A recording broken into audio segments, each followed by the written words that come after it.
Good morning everyone. तो चलिए आज हम, जैसा कि मैंने कहा था कि कल मैं टॉपिक जो है वो अजगर स्टार्ट करेंगे, जो कि नाटक है। तो हम सबसे पहले अजगर, जो ये नाटक है अजगर, इसके बारे में सबसे पहले एक ओवरव्यू जान लेते हैं कि क्या कुछ इसमें है। उसके बाद हम आपको बाद में ऑब्जेक्टिव टाइप प्रश्न से आपको चीज़ों को समझाएंगे। तो उससे पहले हम अजगर नाटक के बारे में पहले पूरा तरह से परिचय जान लेते हैं, ताकि चीज़ों को पढ़ने में बहुत आसानी होगा और चीज़ों को हम समझ सकेंगे। तो चलिए हम स्टार्ट करते हैं। जैसा कि अजगर नाटक का जो लेखक है वो आप देख सकते हैं कि विश्वनाथ दसोंधी राज है। मैंने पिछले वीडियो में भी आपको ये चीज़ डिस्कस किया था कि जो अजगर नाटक का जो लेखक है वो कौन है, तो विश्वनाथ दसोंधी राज। फिर जो विश्वनाथ दसोंधी राज है, इनका जन्म जो है वो 15/4/1943 को हुआ और इनकी जो मृत्यु है वो 16/10/2009 को हुआ। तो ये डेट जो है आपको एग्ज़ाम में पूछा जा सकता है। जैसे कि बोल दिया जाए कि विश्वनाथ दसोंधी राज का जो है वो मृत्यु कब हुआ था, या फिर ये भी पूछा जा सकता है कि जन्म कब हुआ था। तो फिर देखिए, अब आपका है नाटक जो है, जैसे कि आपको पूछा जाएगा कि अजगर जो है, अजगर नाटक किस प्रकार का है। तो ये बहुअंकी है, सामाजिक है और क्रांतिकारी है। तो ये तीनों चीज़ है, एक बहुअंकी भी है, सामाजिक भी है और क्रांतिकारी भी है। फिर है आपका नाटक का प्रकाशक। सवाल यहाँ से भी पूछ सकता है कि जो अजगर नाटक है उसका प्रकाशक कौन है। तो आप बता सकते हैं बालिडी खोरठा कमेटी। कौन है, तो बालिडी खोरठा कमेटी। फिर पूछा जाएगा कि ये प्रथम संस्करण जो है ये अजगर नाटक का वो कब आया था, तो 2003-4 में। ठीक है। अब फिर है अगला, नाटक में अंकों की कुल संख्या कितनी है। तो इस नाटक में जो है वो कुल अंकों की जो संख्या है वो आपका 3 है। ठीक है। फिर अगला है कि नाटक में दृश्यों की संख्या कितना है। तो टोटल जो इसमें अजगर नाटक है उसमें दृश्यों की संख्या जो है वो 16 है। ठीक है। फिर आगे है कि इसमें प्रथम अंक में कितना दृश्य है। तो इसमें प्रथम अंक में टोटल 6 दृश्य हैं। ठीक है। फिर द्वितीय अंक में 4 दृश्य हैं और तृतीय अंक में 6 दृश्य हैं। तो आपको अजगर नाटक के बारे में और विश्वनाथ दसोंधी राज के बारे में कुछ परिचय आपको मिल गया होगा। जैसा कि उनका जन्म कब हुआ, फिर पूछा जा सकता है कि अजगर नाटक जो है वो किस प्रकार का है। फिर देखिए नाटक का प्रकाशक कौन है, फिर प्रथम संस्करण इसका कब आया था। फिर है नाटक में जो है अंकों की कुल संख्या की। देखिए प्रश्न सबसे ज़्यादा जो है यहाँ से पूछा जा सकता है कि इसमें जो नाटक है ये अजगर, उसमें कितने अंक हैं। ठीक है। तो जो है 3 अंक है और इसमें जो टोटल दृश्य वो 16 है, याद रखिएगा।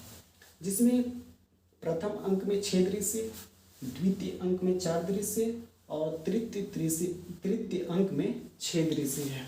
तो इस प्रकार से एक ओवरव्यू आपको हम दे दिए हैं। अब चलते हैं नाटक में पात्र, यानी कि अजगर नाटक में कौन कौन से लोग हैं, किन किन लोगों की भूमिका है इसमें। तो अगर हम ये चीज़ जान लें कि अजगर नाटक में इन लोगों का क्या रोल है, तो कहानी तो यहीं ख़त्म हो जाता है। आधा से ज़्यादा चीज़ें आपको यहीं कवर हो जाएगी। जैसा कि यहाँ पे आप देख सकते हैं टोटल जो है इसमें 13 लोग हैं। ठीक है। टोटल कितने लोग हैं, तो इसमें टोटल 13 लोग हैं, है ना। ये चीज़ को याद रखिएगा कि टोटल इसमें 13 लोग हैं। अब देखते हैं कि 13 लोग हैं तो इनमें इस नाटक में, यानी अजगर नाटक में, किनका रोल क्या चीज़ है। तो कहानी को पढ़ते समय या फिर हम जब समझाएंगे आपको, उस समय आपको बहुत बेहतरीन ढंग से समझ में आएगा। तो चलिए देखिए, जैसे कि एक अग्नू लाला नाम आएगा। अग्नू लाला जो कि यह जो है यह गांव का महाजन होता है, ठीक है। अग्नू लाला जो है वो गांव का महाजन होता है। फिर अब आगे है मंगरा, ठीक है। मंगरा का रोल जो है अजगर नाटक में, ठीक है, वो है अग्नू लाला का बेटा होता है, ठीक है। अग्नू लाला का बेटा कौन? मंगरा, ठीक है। फिर है शारदा प्रसाद। तो शारदा प्रसाद जो है यह अग्नू लाला का मुंशी है, ठीक है। शारदा प्रसाद जो ये कौन है? तो अग्नू लाला का मुंशी है, ठीक है। अब फिर एक है जालिम सिंह। जालिम सिंह कौन है? नाम भी बड़ा अजीब है, जालिम सिंह, और जालिम हरकत भी करता है इस कहानी में, ठीक है। आपको जब हम चीज़ों को समझाएंगे उस टाइम आपको बहुत बेहतरीन ढंग से समझाया जाएगा, और बहुत ही इंटरेस्टिंग ये अजगर जो नाटक है वो बहुत ही इंटरेस्टिंग नाटक है। तो जालिम सिंह जैसा नाम है इसका वैसा काम भी है, ठीक है। तो हम अगला वीडियो में ये चीज़ को डिस्कस करेंगे। फिर है आपका बाबा भगत। ये भी कम नहीं है जालिम सिंह से, ये भी उसी तरह है, जो कि बाबा भगत जो है ये गांव का पुजारी होता है, ठीक है। लोगों को बहुत ठगता है। ये बाबा भगत भी जालिम सिंह से कम नहीं है, ठीक है। फिर है गोबरा। ये बेचारा गरीब किसान है, ठीक है। गांव का ये कौन है? तो गरीब किसान है गोबरा। नाम जैसा है वैसा इसका काम भी है और है भी। देखिए गोबरा गाँव के गरीब किसान है, ठीक है। गांव का ये गरीब किसान है गोबरा। फिर है बीतना, ठीक है। बीतना जो है वो लेबर रहता है, ठीक है।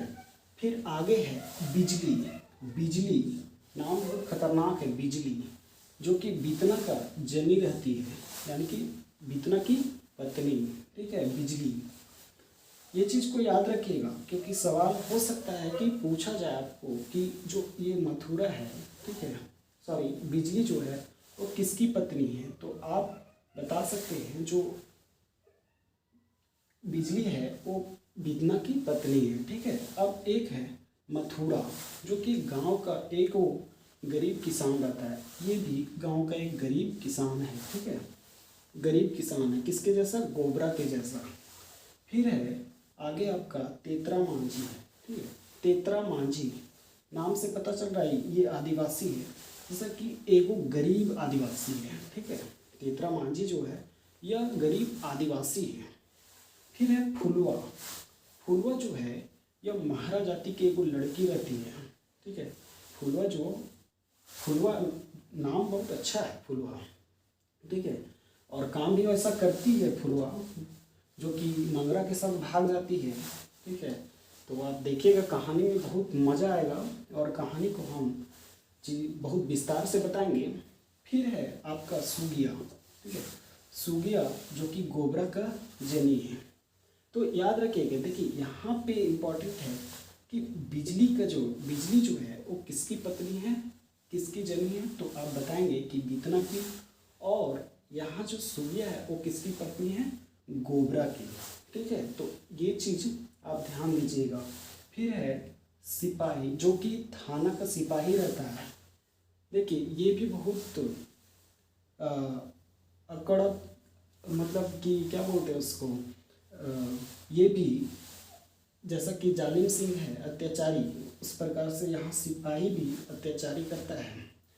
फिर आपका एक है बाबा भगत, यानी कि एक जालिम सिंह, एक बाबा भगत और एक सिपाही। ये तीनों का रोल जो है बहुत ही अत्याचारी है इस कहानी में। और देखिएगा कि अजगर, आपको इन्हीं लोगों को जो है इनकी हरकत को ही जो है अजगर नाम दिया गया है, इसलिए इनकी हरकत को देखकर, क्योंकि जो गांव के किसान लोग होते हैं, जो गरीब लोग होते हैं, उन लोग पर ये बहुत ही अत्याचार करता है। खैर हम कहानी के माध्यम से तो आपको पूरे डिटेल्स में आपको करवाएंगे, ठीक है। अभी बस इतना ही जानिए कि इसमें, इस नाटक में, यानी अजगर नाटक में कौन कौन सा मुख्य पात्र हैं, ठीक है। तो आपको टोटल बता दिए कि टोटल इसमें जो है वो 13 लोगों का मुख्य पात्र है, ठीक है। तो यहाँ से भी सवाल पूछा जा सकता है अब देखिए सवाल यहाँ से बहुत तरह से बनाता है, बस सवाल आपको यहीं से आएगा। ज़्यादा आपको देखिए सवाल को इस तरह आपको समझना है कि ताकि आप कम भी कंटेंट पढ़ें तो आप पूरा सवाल को कर सकें। तो जैसा कि मैंने अजगर नाटक के बारे में एक ओवरव्यू दे दिया, अब चाहेंगे कि हम अब अगला वीडियो में आपको हम इसके बारे में पूरी कहानी क्या चलता है, ठीक है, उसके बारे में हम बताएंगे। आपको यह कहानी सचमुच में सुनकर या फिर जब हम ऑब्जेक्टिव टाइप क्वेश्चन को डिस्क्राइब करेंगे उसी के माध्यम से ही आपको बताएंगे, क्योंकि हम कहानी को जो है वो ज़्यादा विस्तार में लेकर अगर चलेंगे तो वो चीज़ें जो है बहुत टाइम लेगी, और हम चाहते हैं कि आपको कम कंटेंट में बेहतर चीज़ और फिर बढ़िया चीज़ को आपको हम दें। तो मेरा मकसद यही है। तो चलिए, मुझे उम्मीद है, आई होप कि आपको ये सारे वीडियो समझ में आ गया होगा। तो चलिए हम अब नेक्स्ट टॉपिक और नेक्स्ट क्लास में हम मिलते हैं। तब तक के लिए bye, all the best, thank you.